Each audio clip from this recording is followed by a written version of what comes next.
Alright, so back again here, and this is the second part of bringing the Famicom Twin back to life. And yeah, just want to show you how far I've gotten on it. This is actually cleaned.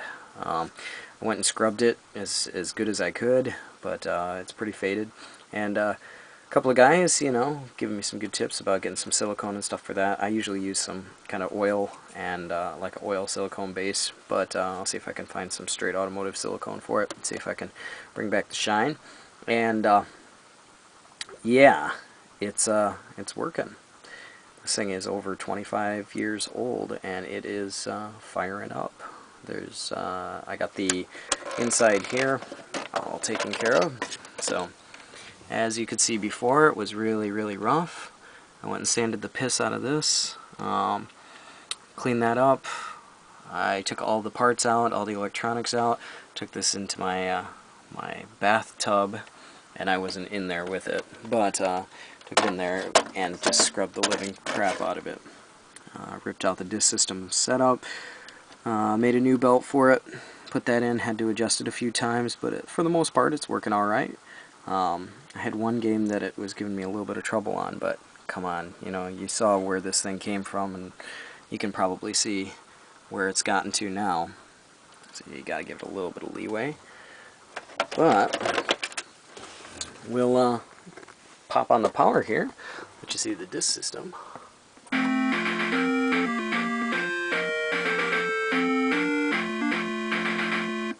So Famicom disk set up there. So let's take our disk, and I don't know if I mentioned this before in other videos, but for me, what I found with all these disk systems is that Dracula 2, Castlevania 2, actually is a hard one for this Famicom disk to read. Not only this one, but the real Famicom, Nintendo Famicom disk system.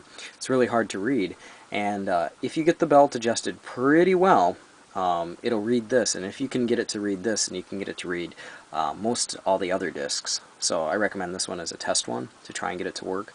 If you're worried about your system working at all, what I recommend using is Super Mario Brothers or Super Mario 2 to test on this, because it's the easiest one for the system to read.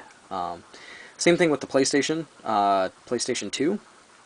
If the PlayStation 2 reads blue discs, it's probably just a dirty lens, so it's a good way to test it as well. But pop this in here, and we'll see what we get.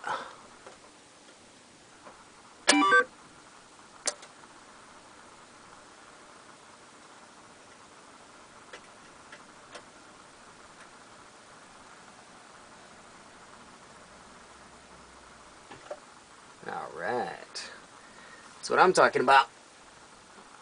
Now loading.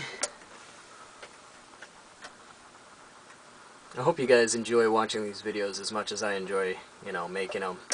Because I really do enjoy fixing this stuff up. Especially when it comes back to life like this. Really, it's kind of like, yeah, So we'll start it up here.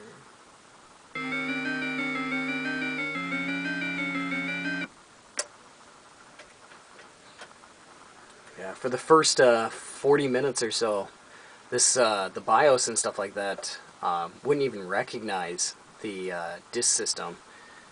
It would, anytime I put it on disk, it just wouldn't do anything. So I took everything apart.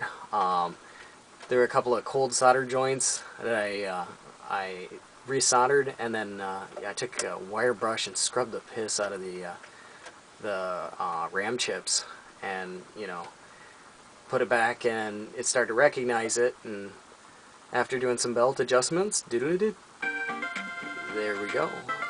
So I'm not going to try and play this with one hand. Man, I said that so long ago too. I think it was exactly for the same video. I can't remember. But yeah, I'm not trying to play the game with one hand or anything like that, but just to show you that the disk system part is working.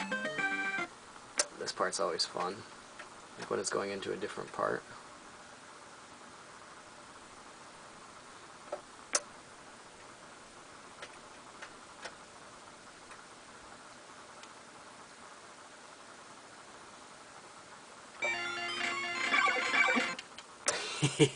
then you get knocked back, right? So yeah, we know our disk system's working now, and what we're gonna do is I guess we'll wait until it loads again, because that way the system's stopped. Alright, so we got that working. And what's cool with these Famicom disk systems is that they actually have a switch right here. I probably mentioned this with my other Famicom disk system, which this is my baby right here. That's my prized possession. That one's almost damn near mint, and it's got that nice orange salmon color to it. I like that one. But yeah, with this one here, you know, you got your disk switch, so when it's up, it's on disk mode, and you can't get in here at all. You can't put a card in, but press down, and voila.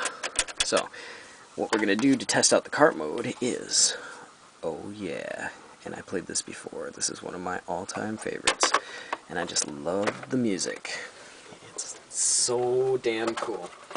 Such a great game. Alright, let's start it up. You guys love it.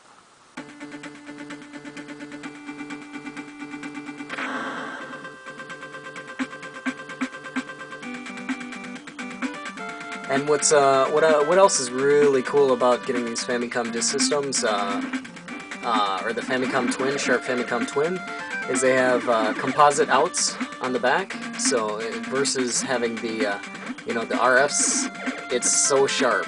You know, this is like how you would remember. You know, just like the NES, just like playing the NES. I mean, really sharp.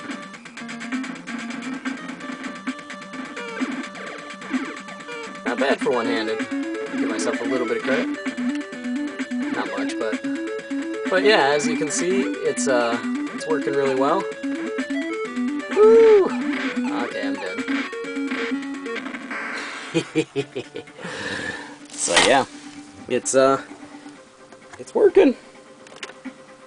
And I just brought back another classic machine, and I had a couple of questions, you know, as far as if I should paint it or if I should try and restore it, you know. But the more that I think about it, as well as looking at the comments and stuff, especially from 133 megahertz, you know, saying just, you know, bring it back to life. Yeah, I think that's what I'll do. I'll just rub some oil on it, sing it something sweet. No, just kidding. But yeah, I'll try and polish it up as well as I can. You know, it's not going to be 100% perfect, but I'll tell you what, it's going to be a working Famicom Twin, and that's all that matters. But like always, I'll put up another video here soon, so thanks for watching.